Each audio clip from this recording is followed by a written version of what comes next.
So yesterday, the husband gave a request for dinner today. So I figured while we're making that, we'll go ahead and make extras and put in the freezer.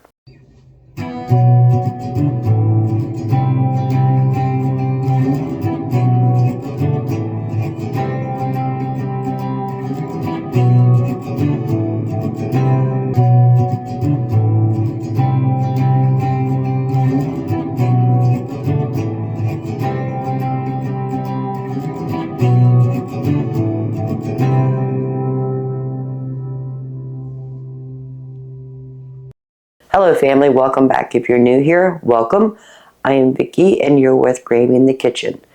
We try to make most of our meals and ingredients for those meals from scratch. So the husband gave me a request that he wanted some raviolis with meatballs and marinara sauce.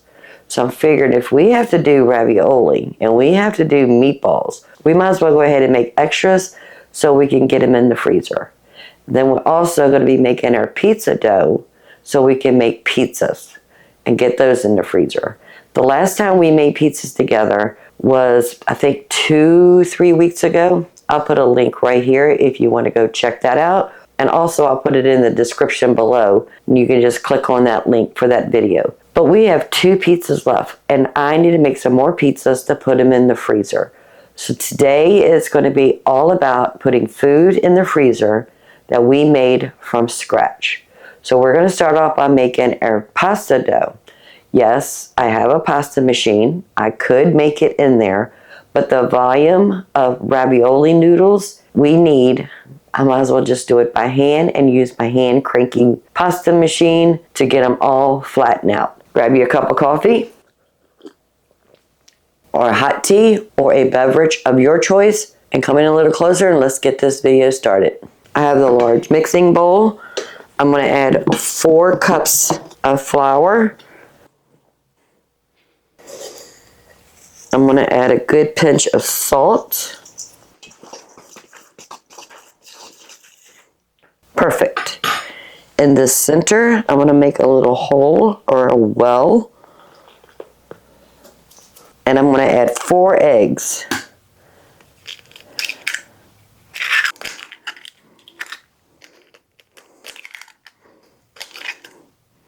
We'll put about 2 tablespoons of olive oil.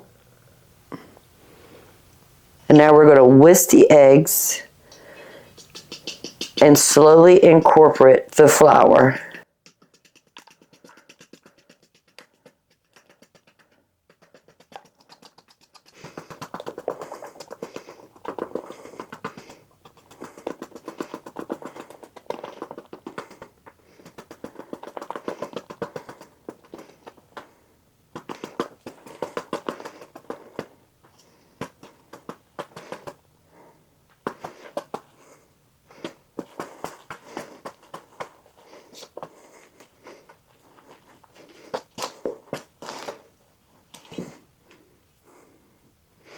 All right, it is time to get in here with our hands. I do have a little bit of room temperature water we're going to add as we need the water to get a really good dough consistency till everything can come together.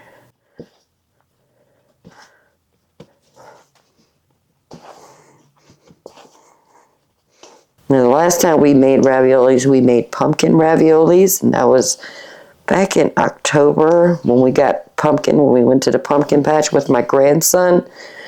This is just going to be a cheese ravioli.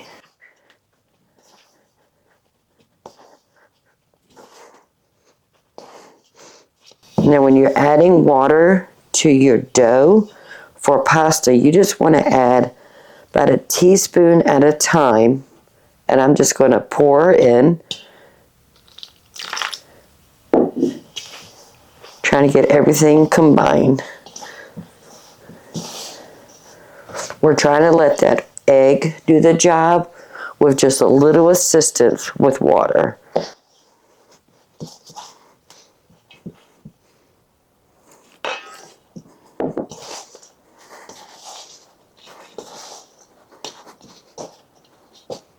I'm going to use the bench scraper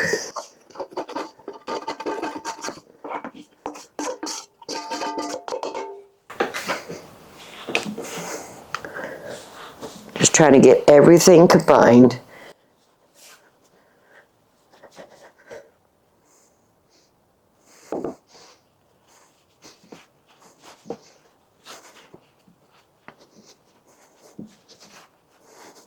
I'm not really kneading it like I would bread, just more folding it on itself, just trying to hydrate that flour.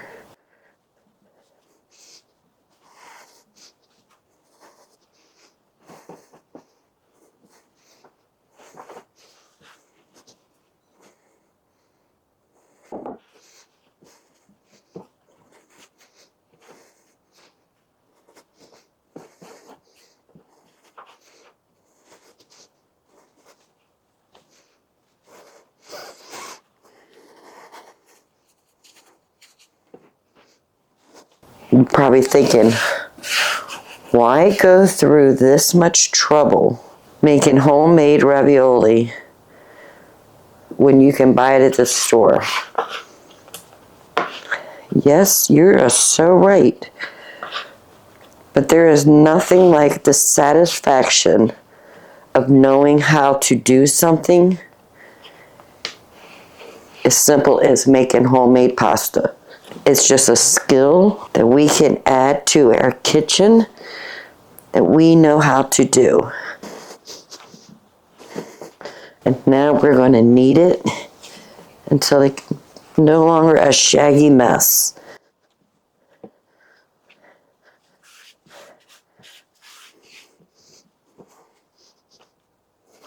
I think I just need a tad bit more water.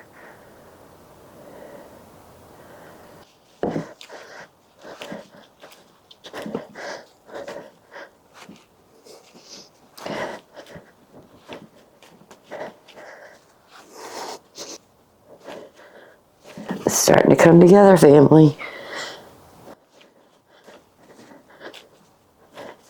Okay, I think we are good.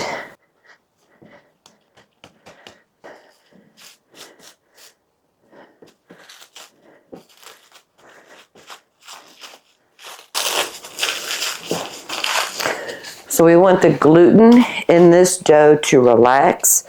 So I'm just going to leave it right here for about an hour or two, and we'll come back to it. Let me clean up my mess and wash that bowl, and we're going to go ahead and get started on the meatballs. Now, when you're making meatballs, you need something with bread. So you can either use bread, crackers, breadcrumbs, one of those things. It really doesn't matter. But I find I like to make a panade, and a panade is untoasted bread. We are doing a total of 5 pounds of meat. So I'm thinking 3 slices of some homemade bread. So I'm just going to break it up just a little. And I'm going to add about a half a cup of milk. So we're basically making a bread mush. So I want to make sure that bread is soaking up that milk.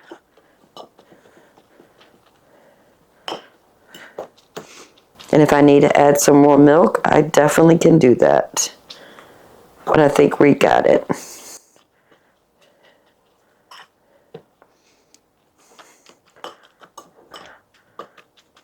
All right, let me set this aside. So what meats are we using? Now, if you saw the video last week of our grocery haul, I have this 3 pound of ground turkey, and this is a 93% lean. So I'm gonna put that in here. I have 2 of our 8 ounces of homemade breakfast sausage. So that's 1 pound of breakfast sausage. And I have a pound of organic ground beef. And you're probably wondering, why 3 different animals? I really don't know. I bought the turkey to use for meatballs, but when the husband gave a request for raviolis and meatballs, I was like, that's not gonna be enough. So I went ahead and took a pound of ground beef and a pound of ground sausage out of the freezer, and I decided to use that. So we're gonna go in here and mix it with our hands, add eggs, spices, and herbs, and our bread milk panade. So I'm gonna add a half a teaspoon of pepper, 1 teaspoon of salt, We're going to put a tablespoon, or in my case, 3 teaspoons of onion powder, a tablespoon or 3 teaspoons of garlic powder, and then I have some Italian seasoning. We'll start off with 1/8 of a cup or 2 tablespoons of Italian seasoning. I'm going to get in here and start smushing all this bread, because you don't want to bite into a bread chunk. You want everything broken down so that it's evenly distributed among 5 pounds of meat.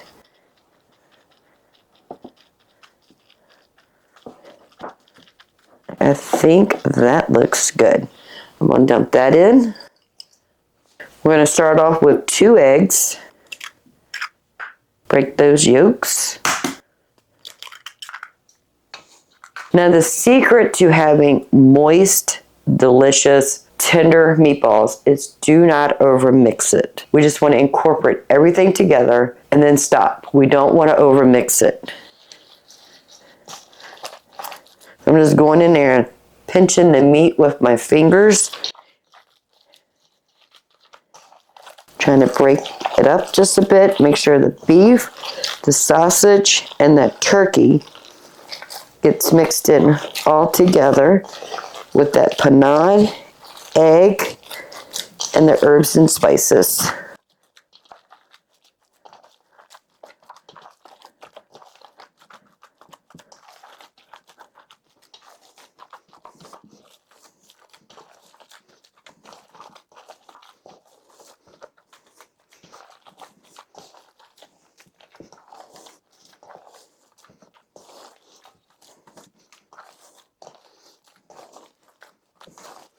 I think that looks good. Let me wash my hands and put my herbs and spices away, and then we can go ahead and start making meatballs and get this in the oven.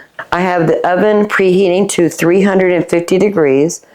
I'm going to use a 1/4 cup measure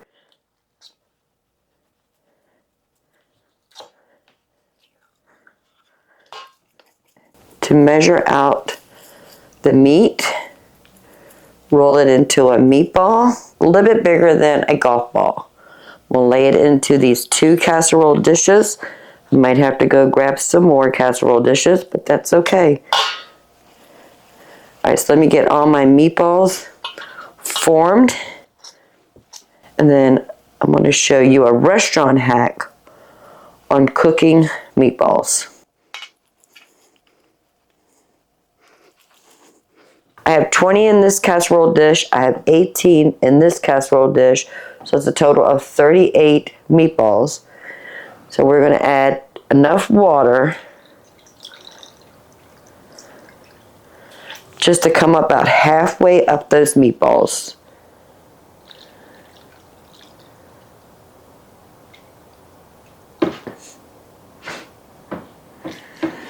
We're going to put these in a 350 degree oven, uncovered. When the tops are starting to get a little brown, I'm thinking about 30 minutes. We're going to turn them so that the bottom is now the top, and we'll let that get brown. It's probably going to be about another 30 minutes. So in the oven for 30 minutes, and then we'll check on them. That is how restaurants cook a massive volume of meatballs. They don't sit on the stovetop frying them individually. It takes too long for the inside of those meatballs to get cooked, to be done, and the outside gets that hard, fried, crusty meat area, and I don't like that. So I'd rather bake them, let them cook slowly in some water till they come up to temperature, and then you have a nice soft exterior to your meatballs, but the inside will be done. Now we have the lasagna noodles over here resting. We have the meatballs in the oven. Now we're going to go ahead and get started on the ricotta cheese filling for our ravioli. So the other day, just before I picked up my milk, I still had milk in the refrigerator, so I made mozzarella. I have plenty of videos out there on homemade mozzarella and turning the whey into ricotta cheese. If I can find a video, I will put that in the description below. But this is ricotta cheese I had made before I picked up another gallon of milk. It's been sitting in the refrigerator in this milk bag for about 3 days.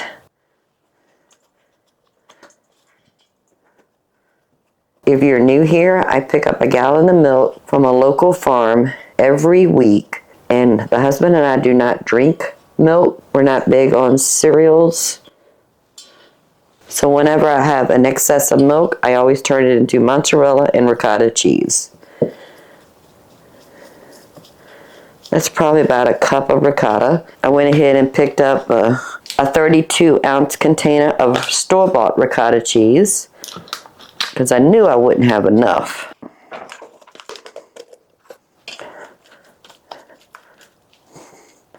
Get the homemade ricotta cheese and the store-bought ricotta cheese mixed together.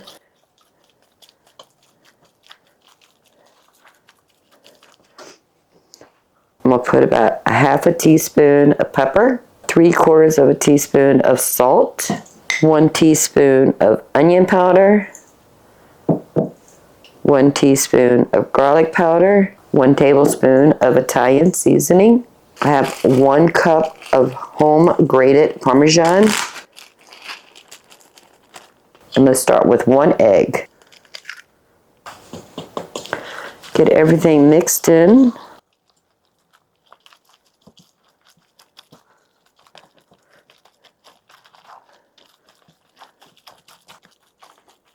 All right, that looks good. I can see the Italian seasoning. That is very pretty. We don't want no egg streaks. We'll make sure everything is mixed in really well. Perfect. So I'm just going to put this in the refrigerator until we're ready to use it. And this is the homemade mozzarella. I'm just going to go ahead and grate this. It's just sitting in here in the way. W-H-E-Y. Pat it dry.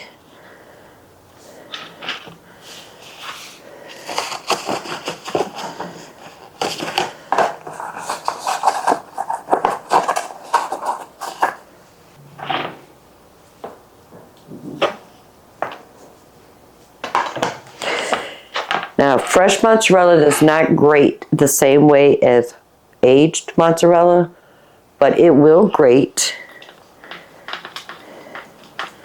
It's just a little stringy.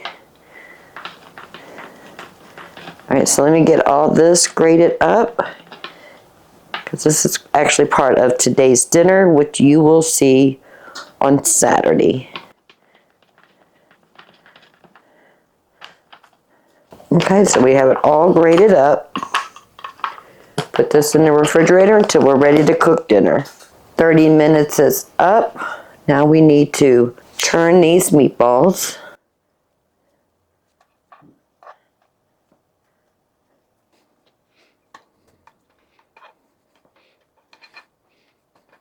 They smell so good. And now the second pan. All right, we're going to put this back in the oven and another 30 minutes. The pork sausage, the hamburger, and the turkey all has to be cooked at a different temperature. But because they're all mixed together, we're going to cook the meatballs until the internal temperature reaches the temperature for poultry, which is 165 degrees. So we'll leave it in there for 30 minutes. We'll check the temperature. If it's not done, we'll continue. Let's do a recap. I have the ravioli pasta still resting. We have the mozzarella cheese grated. That's going to be tonight's dinner. We have the ricotta cheese filling in the refrigerator waiting on us. The meatballs are still cooking. Now I want to go ahead and make my pizza dough. Now when I make pizzas, I make 6 at a time. So I can par cook them and put them in the freezer with sauce and cheese. Then when you're ready to eat, you could take it from the freezer, add any toppings you want to, and put it straight into the oven, or the husband puts it in the air fryer, and we cook it for about 20-30 minutes until the cheese melts, the crust is finished cooking, and it's nice and hot. I'm going to go ahead and make my pizza dough now. I usually let it sit in the refrigerator anywhere between 12 and 24 hours. I try not to go beyond 24 hours, but I've been known to do that. So this is just my basic pizza recipe. I do this in the stand mixer, the KitchenAid, and it requires 3 cups of room temperature water, 4 teaspoons of active dry yeast, 1/4 cup of sugar, 1/4 cup of olive oil, 4 teaspoons of salt, and 8 cups of all-purpose flour. I'm going to run over there and get everything mixed up. We'll come back over here to the island, and then we'll divide it into 6 approximately equal-sized doughs, and I'll put them in the refrigerator so they can proof, and then tomorrow all I have to do is assemble the pizzas, par bake them, let them cool, stick them in the freezer. So here's our pizza crust.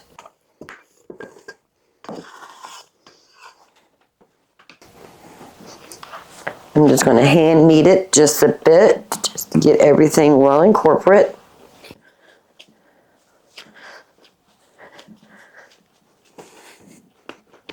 Perfect.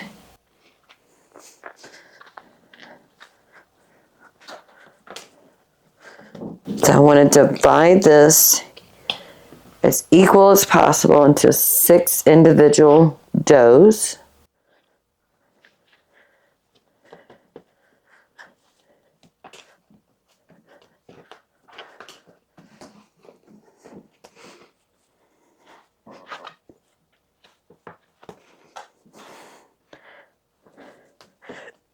I think that looks good.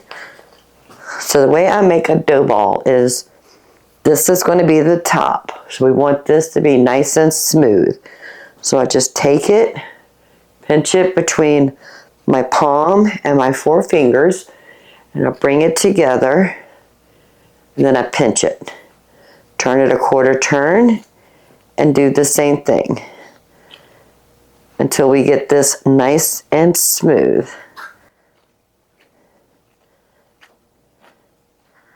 Then I bring everything together, pinch it all closed, and now we have a dough ball. I'm going to do the other 5. Put them in an oiled bag that I keep in the freezer. That way I'm not wasting Ziploc bags and I'm not wasting oils. And I just keep them in the freezer in another Ziploc bag in between use. So the last time we made pizzas together, these had been in the freezer.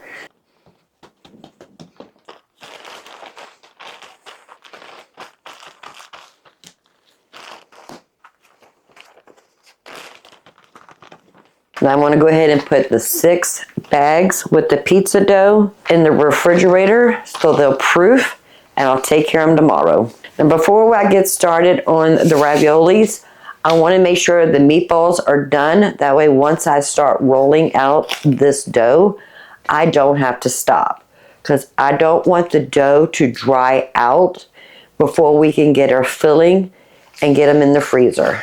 We have 13 minutes left on the second 30 minutes of the meatballs. And while we're at a standstill, I'm going to go ahead and get the dishes washed and move the KitchenAid back to its home so it's out of my way on the countertop. While I'm at it, I'm going to go ahead and put all those clean dishes away and get my kitchen reset. I'll see you in about 13 minutes, family. Dishes will be done, KitchenAid will be moved, and the meatballs being ready. The second 30 minutes is up, but I do want to take the temperature to make sure we're above 165. Just take a random one. Going on the side, make sure we're not piercing it and going out the other side. It's above 170. Just check one more. This pan is done. Just set this on the stove. Let's check the other pan. And that's 170. And one more. Okay, the meatballs are done. I want those meatballs to cool off completely before I worry about taking them out of that water and into Ziploc bags and in the freezer. So we're just going to leave it there for a couple hours. Our pasta dough is nice and relaxed. The gluten has been formed. Now we're ready to go ahead and start rolling out this dough. Start working on the ravioli dough. It's been sitting here for about maybe 2.5 hours.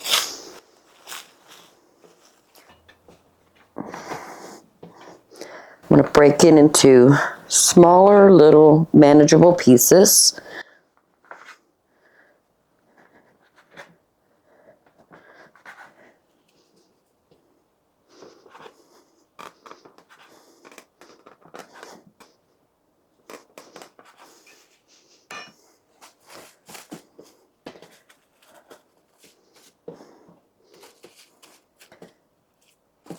Keep the rest of it covered up so it doesn't dry out.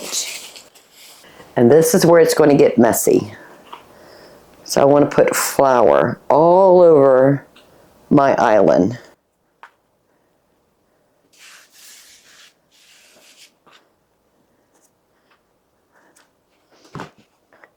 So I have the hand crank pasta machine.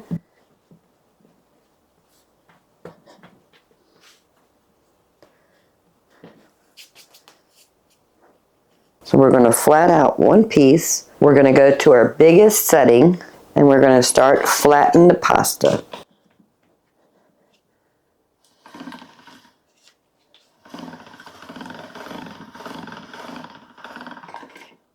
I'm not going to worry about laminating, and that's when you would fold it, roll it again, then fold it and roll it again.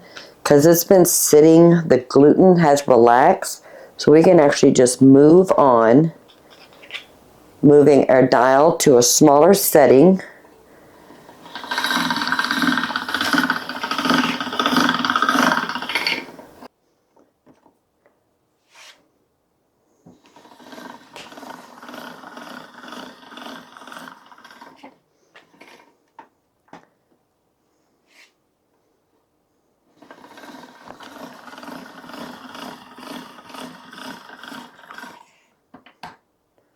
I think I'm going to go to a 3 and I'm going to stop there.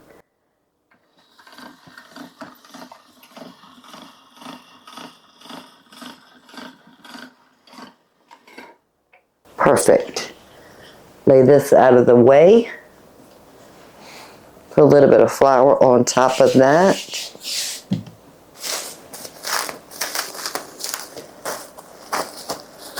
Get another piece. I'll bring you right back when we get all of this flattened down to a size 3 on the hand cranking pasta machine. Back to the biggest setting.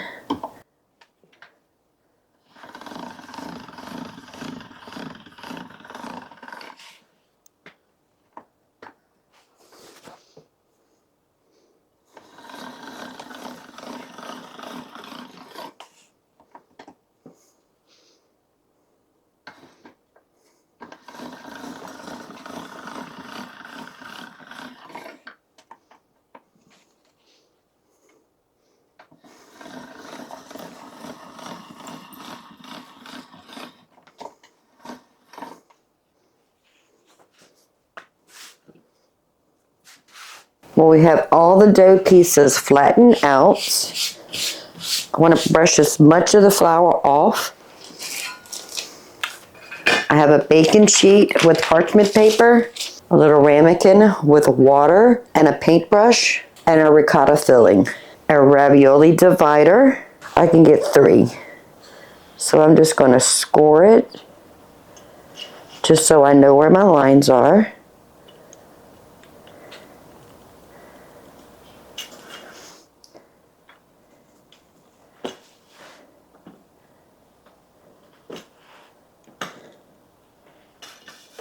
There we go. I have a 1 teaspoon measure. I'm going to put a teaspoon of the ricotta cheese filling right in the middle of our score marks.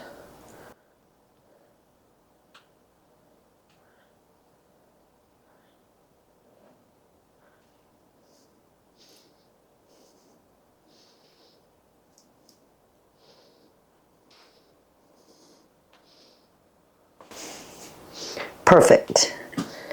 Now I'm going to take the water and the paintbrush, and I want to paint all around each one of these raviolis.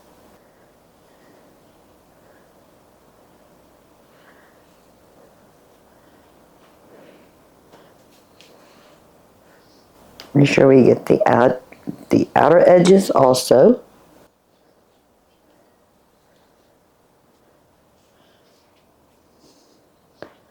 Now we're going to take another dough, lay it right on top, smush it down to on one edge. Make sure we cover up all those ricotta fillings.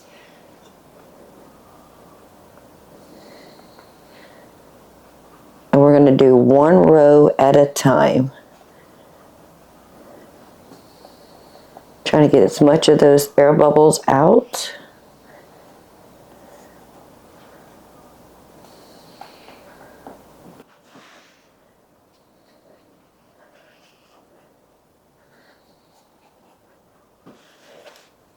I don't have enough here, so I'm just going to remove that piece.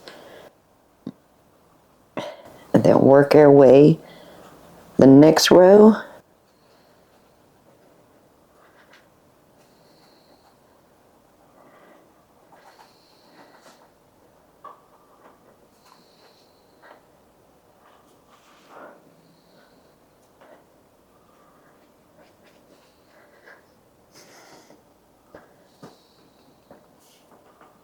And now the last row.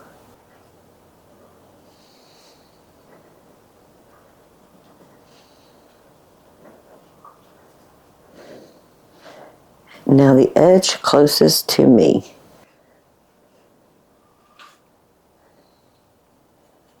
Perfect. Now last time we used the ravioli cutter. I'm not going to do that this time. I'm actually going to use a bench scraper.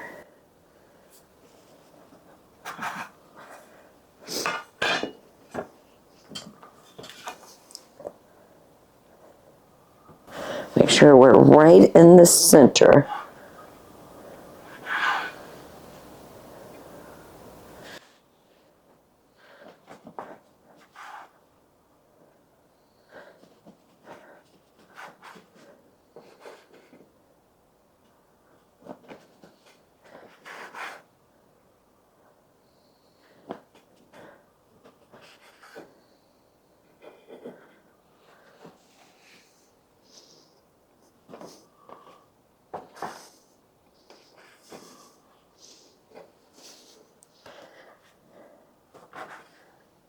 And now we're going to cut the individual raviolis.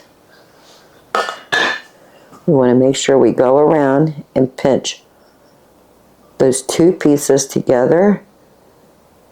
Make sure that seam is adhered together. I'm going to place it on a parchment paper lined baking sheet.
I got a feeling we got more mixture than we can use.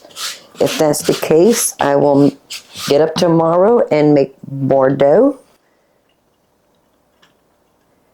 And we can continue on making raviolis. So I'm just scoring.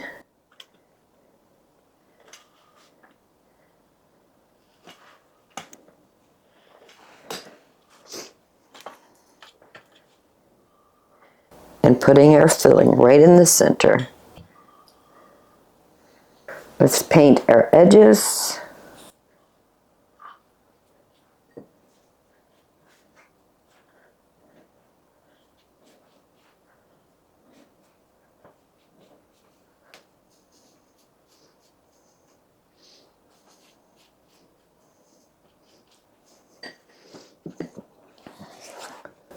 Another piece right on top. Push down on the edge furthest away from us. And then come around each one of these little ravioli fillings, trying to push as much as that air towards me.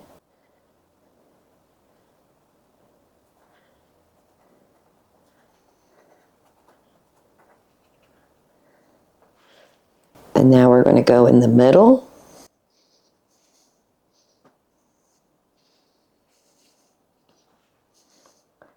And now the second row.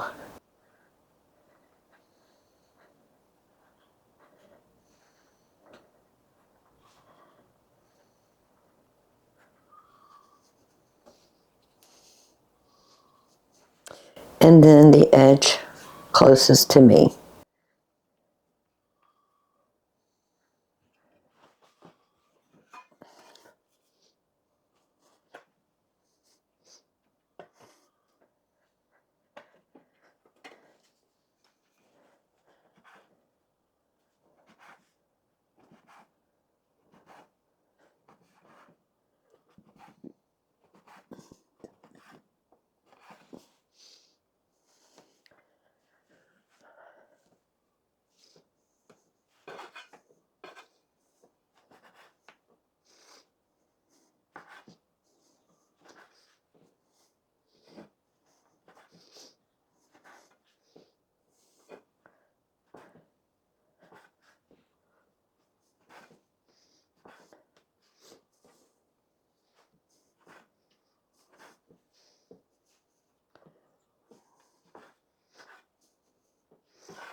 So I have one row. We'll put another piece of parchment paper right on top and continue.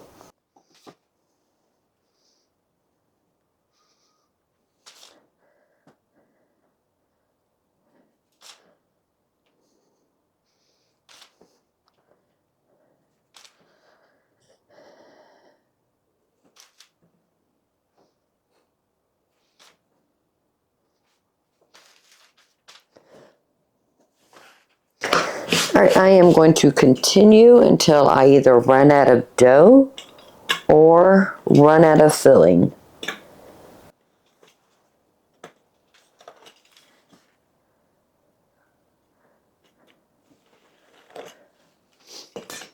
I got a feeling it's going to be the dough that we're going to run out of first. That's a lot of filling right here. All right, I'll bring you right back and tell you what we're going to do with these raviolis before we package them.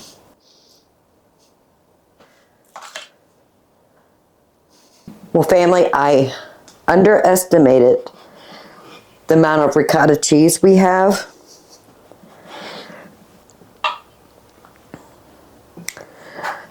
probably went through about a third of it. I don't have time today to make some more pasta dough. So I'm just going to put saran wrap on this bowl, put it in the refrigerator, and then tomorrow we'll make some more. We have to make pizzas anyway, so if we're going to mess up the kitchen, might as well mess it up all the way. I did end up with 3 layers of ravioli. I'm going to stick this in the freezer.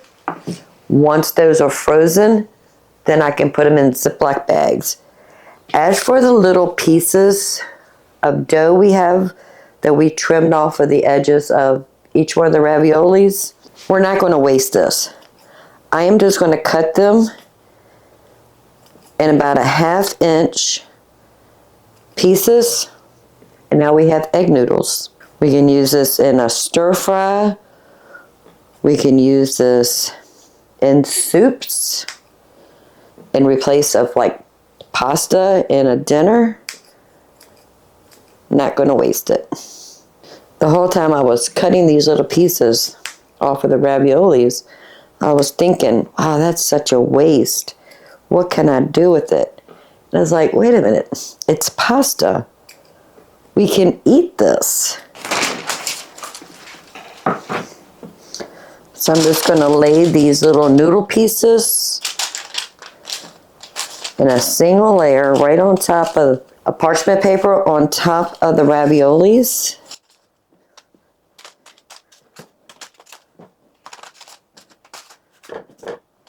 Let me put this in the freezer. We have a lot of ricotta cheese filling, more raviolis in our future.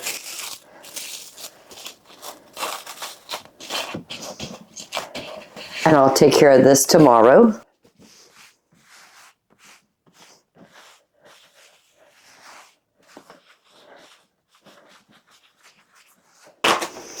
And the meatballs, I am going to put in a gallon-size Ziploc bag for the freezer.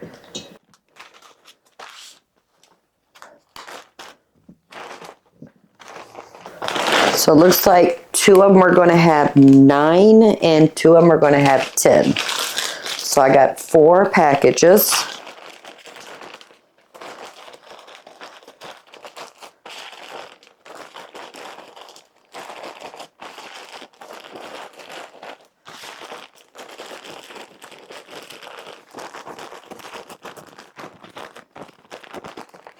Of meatballs going in the freezer. So tomorrow we need to make more pasta dough. I need to double that recipe, but I think I'm gonna make 2 separate recipes. The same amount we made today with 4 cups of flour, 4 eggs, salt, oil, and water. We'll make 2 batches, and then we're just gonna work with 1 batch at a time because I don't want the dough to get dry before we get to the end. We still need to make pizzas, hopefully tomorrow. If not, we'll do what we can and move on. So I'll bring you back tomorrow. We'll continue this journey. And as usual, I gotta wash dishes. So we finally got everything done. So it took me 3 days to make raviolis, but that's okay. We have raviolis. So both of these bags are full of frozen raviolis. And each one of these probably represent about 3 meals for the husband and myself. So far that is 6 meals of ravioli. And the egg noodles, I'm just going to add this last bit in here. So that's probably about 2 meals for the husband and I. And this is just the scraps from making the raviolis. So that's 2 meals. And this is the last batch of the ravioli I made. I need to get that in a Ziploc bag.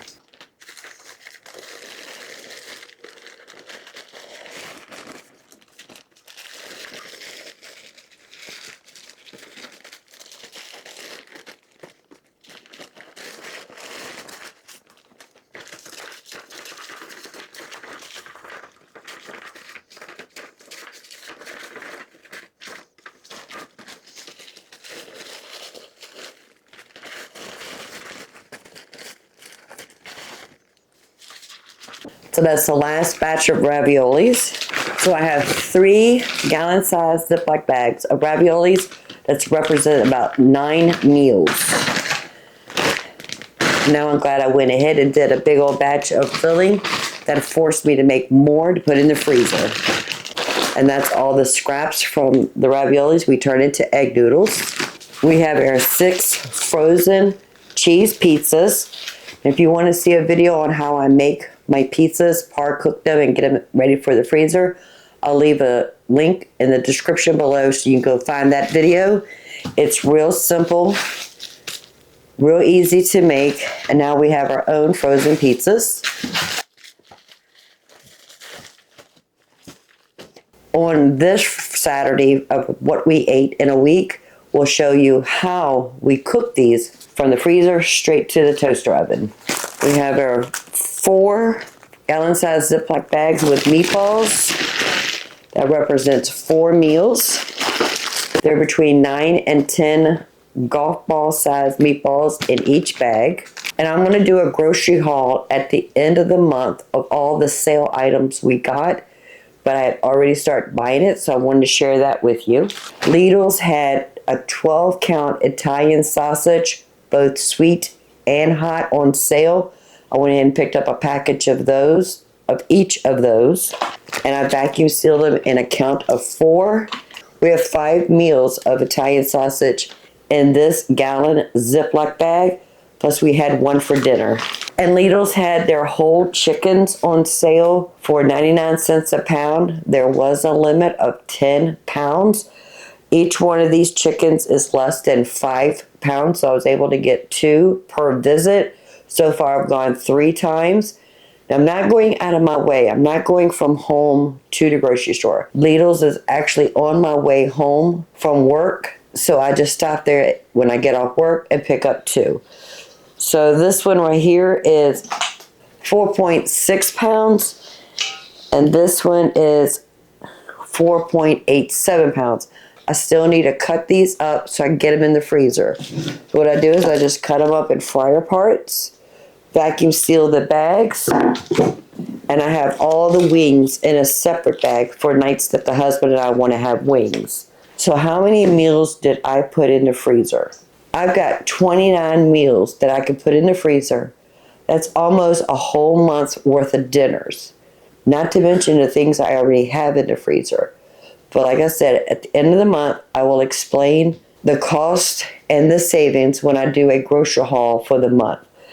I need to get all these other items back into the freezer. And then we're going to go ahead and start processing these 2 chickens and get them ready for the freezer. And the last 2 chickens, I'm going to show you how to cut up a chicken. It's really simple.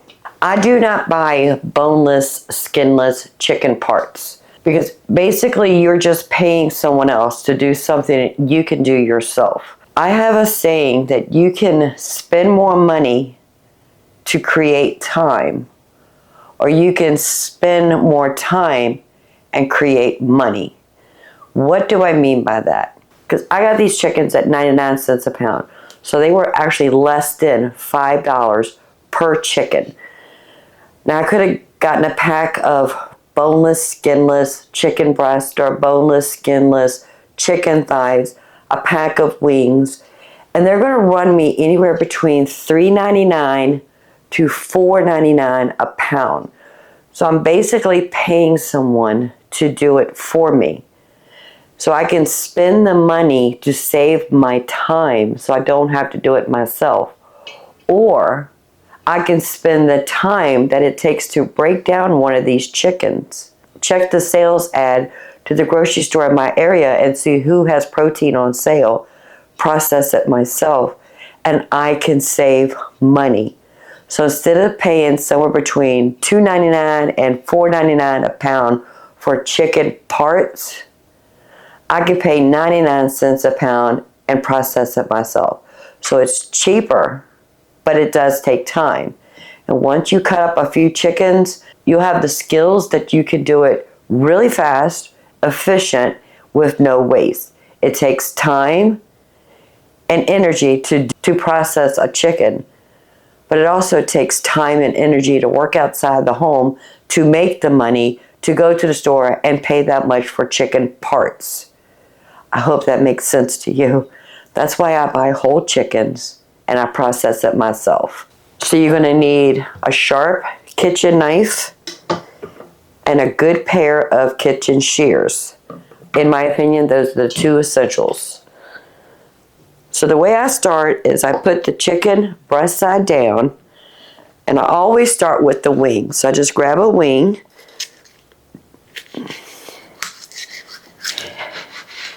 and it comes off real easy. Let me get me some paper towels. And I will sanitize my counter very well when I'm done.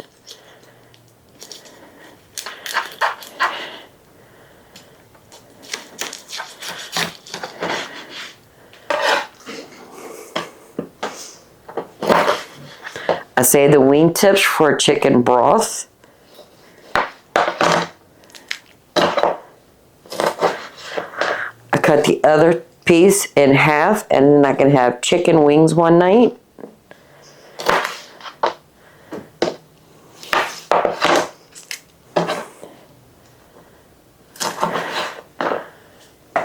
I'm going to turn it on its back. And then you have your leg and your thigh that's attached to your backbone. I want to separate that from the back and the breast. So this piece of skin right here, I'm just going to cut down.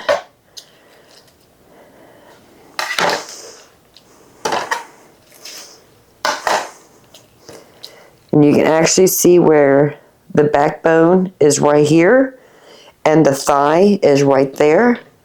Take a good pair of kitchen shears and go right along that backbone until I can't go any further, because there is one bone that's a joint to the backbone. And then I'm going to cut this side the same way. I'm going to bend it backwards, expose that joint, and I can cut it away from the backbone. So we have the thigh and we have the drumstick. There's a fat line between the drumstick and the thigh.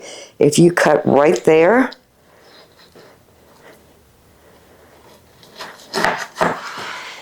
it cuts between the thigh and the drumstick and it'll separate. Now the other side.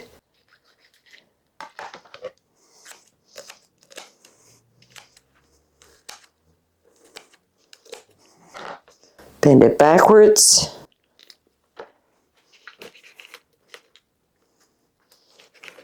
Okay, where'd it go?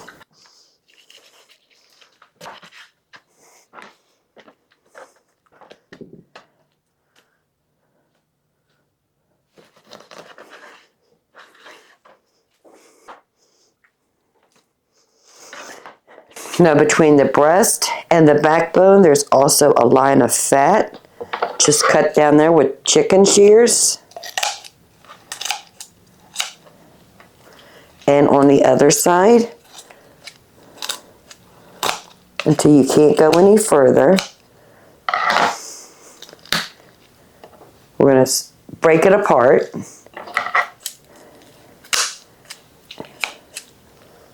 And the kitchen shears will do the rest.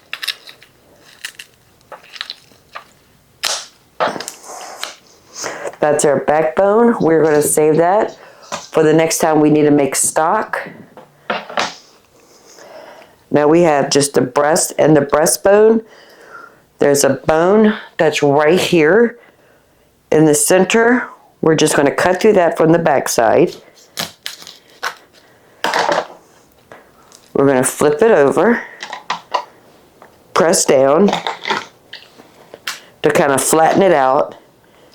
Going through the skin. Now we're going to cut it in half.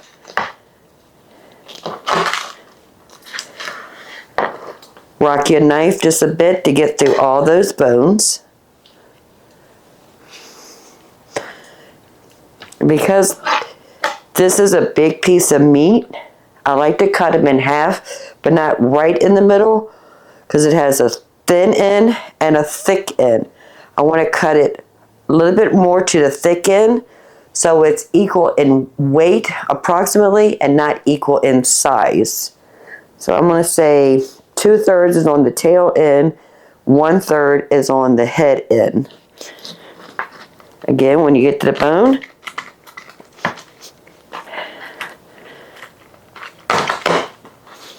just rock your knife back and forth. Now we have 2 pieces.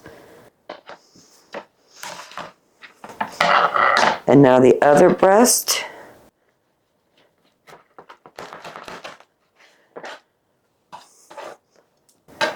And that's 8 pieces of chicken from 1 whole chicken, plus the wings, which we will separate. Let me wash my hands so I can get those in a Ziploc bag and vacuum sealed.